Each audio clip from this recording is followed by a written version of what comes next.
మతలేని మరియతో యేసుప్రభు చెప్తున్నాడు. ఏం చెప్తున్నాడంటే, నువ్వు వెళ్ళి నా సహోదరుల దగ్గరికి పోయి ఇవన్నీ ఏం చేయమని చెప్పు అని అన్నాడు.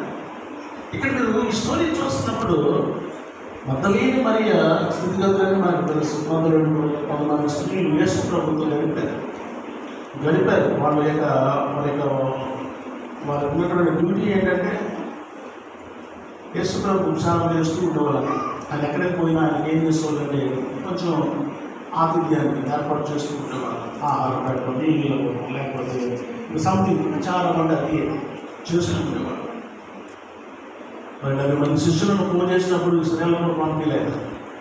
10 మంది స్వార్థ ప్రకటించి వచ్చారు. 12 మంది శిష్యులను ఏర్పాటు చేసుకున్నాడు. వాళ్ళకు ఆయా ప్రాంతాలకు వెళ్ళారు.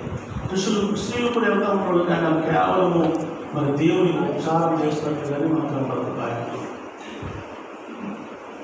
సమాధి చేయబడిన తర్వాత మళ్ళా లేదా సమాధికి వచ్చింది ఆత్మతో సమాధి తెరబడటం, ఎవరు తీసుకెళ్ళిపోవడం.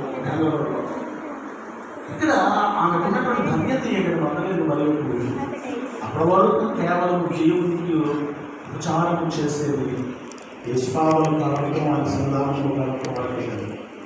ఆమె ముందు దేవతను చేసే భాగ్యం కలిగింది.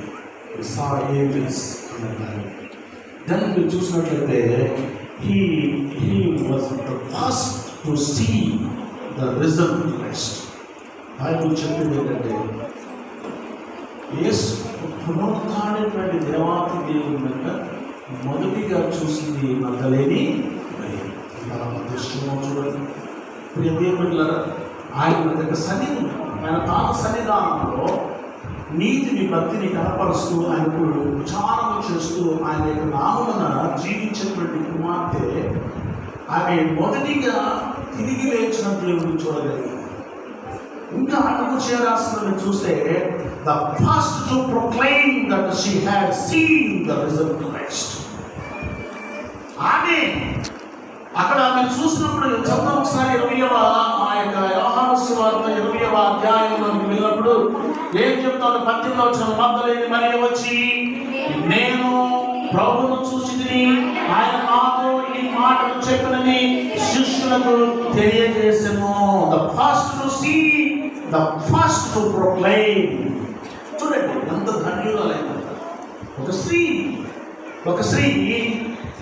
పునరుద్ధానటువంటి యేసును మొదటిగా చూసింది. అంతేకాదు ఆ పునరుద్ధానటువంటి యేసుక్రీస్తును కూర్చున్నటువంటి మాటలు మొదటిగా పంచింది ఈ మగ్దలేని మరియ.